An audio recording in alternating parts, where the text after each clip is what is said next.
pinag-iisipan ko talaga mabuti kung gagawin ko ba 'tong trending na mga videos na 'to. Pero yun nga, ang napag-isip-isip ko is ang gagawin ko imbis na achievement cakes yung gagawin natin or kung ano yung mga achieve natin sa buhay, sasabihin ko na lang or ire-reveal ko kung ano nga ba yung sinulat kong law of attraction nung February. Actually, nag-note ako dito dati, February 20, 2025, sinulat ko 'to. Ito yung 10 law of attraction na sinulat ko para sa 2025. So, isa-isahin natin. Bale ang gagawin natin, magtutusok tayo ng itong mga ano na 'to, kung ano yung nagawa ko. So, magtutusok tayo ng palito. So, explain ko naman bawat palito. So, by the way pala, yung law of attraction na sinulat ko is alam mo yung parang ang hirap gawin, gano'n. Yung parang ang hirap kunin kasi nga gusto ko ma-challenge din ako sa sarili ko. Number one is ito yung mapaganda yung bahay namin. Ito, dito ko siya sa gitna ilalagay. Una is kisame lang talaga kasi nga ang hirap din talagang matulog na yung tipong pagising mo sa umaga sobrang init nung singaw nung bubong, gano'n. So, at least kahit papaano, maayos na yung natutulugan natin. So, yun yung number one natin. Number two natin is actually, ito yung iniisip ko kung sasabihin ko siya kasi ang hirap nito. Okay. Itong number 2 natin, itutusok ko siya dito kasi na-hit ko na siya ngayong December lang. As a TikTok affiliate, pangarap na pangarap talaga natin ng bawat isa na magkaroon ng 6 digit na kita. So, yun, kahit papaano naman is, bago mag-end yung year, nakuha natin yung 6 digit. Yun lang naman. Hinire ko din naman siya and siyempre, ang ginawa ko is pinulpak ko nga sa bahay din talaga. So, sa bahay ko talaga ipupulpak lahat. Tapos, siyempre sa mga ano natin, sa mga bagay na kailangan natin, doon ko siya ipapasok. Ayun, yaw. Actually, pangarap ko lang siya. Sobrang imposible nun kasi kumbaga ito lang kinikita ko, hindi naman gano'n din kalaki. Tapos biglang ano, bago mag-end yung year, biglang ibibigay ni Lord yung ano. So, yun, thankful din ako kasi nga nakuha ko siya and naabot ko din siya. So, thank you din sa mga seller na nagbo-boost ng mga ano natin, ng mga videos natin. And thank you sa mga orders, gano'n. So, thank you so much. Yun lang. I'm so proud of myself. Uy. Number three, actually yung number three, hindi ko siya nagawa. Muntik na, gano'n. So, anong nangyari kasi, pangarap ko makapunta ulit ng Baguio.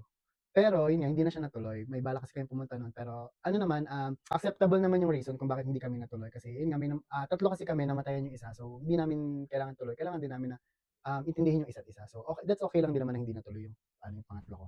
Etong pang-apat is makabili ng TV. Actually, chineck ko na siya. Wala akong TV, pero kasi nagkaroon ako ng projector. So, actually, mas malaki siya sa TV and mas nagagandahan ako kasi nga nakakapanood ako doon ng Netflix, ng YouTube, doon ako nanonood talaga, as in parang sobrang laki, parang sinihan na talaga. So, ilalagay ko siya dito kasi nga na-achieve ba rin naman natin kahit papaano. Sobrang laki ng ano ng LCD ng ano natin ng projector. So, yun, pasok din naman siya doon, nagawa natin siya. Consider ko na siya. Pang-lima is makabili ng dalawang Tofu Light. Actually, sobrang mahal ng Tofu Light. Magkano ang isa niyan? So, ang ginawa ko, by February, bumili ako ng isa, tapos sumunod ulit ng isa pa. Tapos, yung tipong pag gusto ko, sobrang kagustuhan ko na ma-achieve yung law of attraction ko, pinush ko na mabili ko siya yun. So, hindi lang Tofu Light yung nabili ko ng galing kay Photo-Olex. Bumili din ako. Kung ano yung nakita niyo sa likod ko. Actually, yung Photo-Olex ko, itong nasa harapan siya, itong nasa gilid. So, yun yung ginagamit kong ilaw. Sobrang, sobrang gandang quality niyan. Pero, yun nga, medyo pricey din talaga. Even itong nasa likod ko, that's Photo-Olex din. Pero zoom light po siya. So, yun. So, isasama na natin siya dito. So, meron na tayong 4 na na-achieve ngayon. 10, may 4 na. Pang-anim natin is makapagpa-aircon. Actually, kaya ako din binabalak magpagawa ng bahay kasi pangarap na pangarap ko talaga makatulog sa isang bahay. Actually, naiinggit ako sa kuya ko kasi yung inggit ko is para ma-motivate din yung sarili ko, hindi para i-down yung kuya ko, gano'n. So, naiinggit ako kasi syempre yung 'pag napunta ako sa kanila, may aircon yung kwarto nila, parang ang sarap matulog na gano'n kalamig. So, na-achieve natin yung aircon, nakapagpa-aircon tayo. Kapag gusto mo talaga isang bagay, hangga't kaya mo siyang kunin ng may limit ka, gano'n, makukuha at makukuha mo siya. Basta magfo-focus ka dun sa mga bagay na gusto mo. So, ayun, nakakuha ko yung pag-aircon and nagagamit ko siya until now. And hindi rin, ang kagandahan din sa nakuha kong aircon is yung ang baba niya sa kuryente, hindi siya yung mataas sa kuryente, gano'n. So, kahit papaano kapag aircon tayo.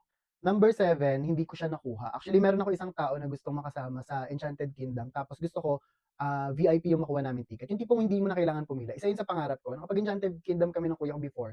Pero yun nga, yung parang normal ticket lang siya, regular ticket na. Kailangan mong pumila ng mahaba, maghintay ng mahaba. Kasi may nakita ko na pag VIP ka, dire-diretso ka lang. Pagkapila mo, ikaw na agad. Ganun. So, pangarap na pangarap ko din yung maging makapunta ng EK with, ayun nga, with isang people. Ganun. Tapos, maging VIP yung ano namin. Kumbaga VIP treatment yung mangyari sa amin, gano'n. So, hindi ko siya nakuha, so hindi ko siya itutusok.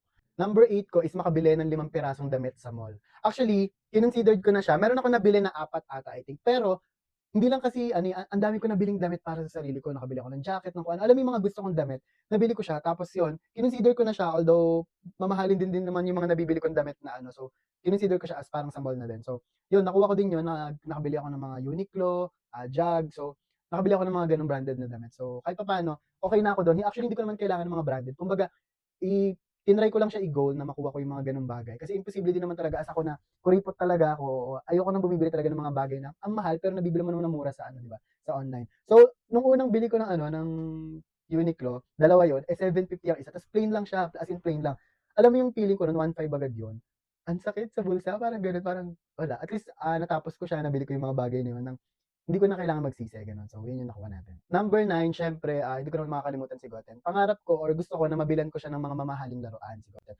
Actually isa nga lang nakalagay dun, isang mamahaling laruan. Pero kasi ang nangyari kasi, ang ginawa ko is hindi naman siya super price. Kumbaga para sa'kin mahal na din yung magkaroon ka lang ng laruan na 600 pataas. Ang hirap bilhin nun actually yung 600, 'di ba? 500 nga parang ang hirap na, eh. Gusto mo lang yung mga tigwa 100 gano'n. Pero ang ginawa ko is dinamihan ko siya. I mean, paunti-unti kumbaga sa isang taon nabibilhan ko si Goten ng ganitong laruan, ganitong klaseng gamit na alam ko magagamit at magagamit din niya. Meron akong laruan na baril-barilan yun, ₱400 ata isa nun. Actually, kung iisipin mo hindi siya gano'n parang kumbaga ka-ano sa bata gano'n. So, binili ko pa rin sa kanya kasi sabi gusto daw niya talaga nun. So, binili ko yun sa kanya. Sabi ko, "Sige kunin mo." Eh, 400 sabi niya, "Pero kasi ang mahal kuya," sabi niya gano'n. Ayaw niya kasi ang mahal. Siguro naturuan siya ni kuya na "Wag yung mga mamahaling laruan, dapat yung mga mura lang para ganyan." Ako, sige pinush ko, hindi ko naman siya ini-spoil kasi, kumbaga hindi naman lagi ko din siya nabibilhan, eh. 'Pag may pera lang talaga ako, go gano'n. 'Pag kaya ng extra ng budget ko, may makakain pa naman ako, go lang gano'n. So, sabi ko, "Sige kunin mo kung gusto mo," ganyan, ganyan. Ta's para siyang nahihiya sa'kin. So, ang galing lang kay Goten kasi marunong siyang marunong siyang i-ano kung ano lang yung dapat bilhin sa hindi dapat. Pero siyempre kasiyahan din 'yun kasi nung bata naman kami hindi naman kami gano'n na 'pag gusto ko 'to mabibili ko 'to, makukuha ko 'to, hindi naman din gano'n. So, gusto ko ma-feel din niya. Actually pinapa-feel naman 'yun ni kuya kay Goten. So ayun, 'yun yung pinaka number 9 natin sa law of attraction. Nabilhan ko siya hindi lang isa, sumunod-sunod din pero 'yun nga hindi ko na sasabihin kung ano-ano 'yun. Then last natin is number 10 is mabigyan ng ₱5,000 si kuya. So ayun, ilalagay ko siya dito kasi nagawa ko siya nung December 25. Pinagplanuhan ko talagang malala 'yun. Tapos ang sistema nun, akala ni kuya parang hindi totoo gano'n. So binigay ko talaga yung 5,000, yung tipong wala kasi akong sinahod ng ng A15. So anong nangyari, ako yung walang pera. Pero hindi ko puwedeng galawin kasi parang tinabi ko na yun ano pa lang, December 10. Tinabi ko na yun para kay kuya tapos hindi ko siya puwedeng galawin kasi dapat kay kuya yun. Kumbaga yun yung isa sa way para matupad ko yung law of attraction ko sa kuya ko, gano'n. Tapos pangarap na pangarap ko din yun kasi hindi ko siya nagagawa sa nanay ko. Nagawa ko lang siya kay mama. Parang 1,000 lang mga gano'n kasi hindi rin naman gano'n kalaki yung budget ko sa pagtatrabaho, gano'n. So gusto ko, hindi ko man siya nagawa kay mama, nagawa ko naman siya sa kuya ko, gano'n. So, ayun, nabigay ko naman kay kuya tapos yun, nakita ko naman na sobrang happy sila dun sa mga regalo ko nung Pasko. So, natutuwa ako. So, eto meron tayong 1, 2, 3, 4, 5, 6, 7, 8 tayo na nakuha. Hindi man natin nakuha yung dalawa, that's okay, at least importante mas marami pa rin yung nakuha natin. And then yun lang. So, sobrang saya ko na nagawa ko yung mga law of attraction ko. Kaya kayo kung gusto niyo rin magkaroon ng mga goal sa buhay, mas maganda na nagsusulat kayo or nagno-note kayo this year na gagawin niyo habang dulo ng taon. So ako, by next 2026, mga January siguro or February, magsusulat na ulit ako ng another 10 law of attraction ko para naman sa 2026 na sana magawa ko din siya. Yun, isipin ko kung ano pa yung mga bagay na yung parang hindi ko kayang makuha na dapat makuha ko ngayong 2025. So actually, ano siya hindi ko expected na magagawa ko 'to lahat, especially yung pangalawa ko. So siguro ano din siya, will din siya ni Lord. Kaya ayun, super thankful ako kay Lord. Kaya yun lang, ito yung ano natin, yung cakes natin. This is law of attraction cake. Yun lang naman. Bye-bye. Uy, ginawa cake.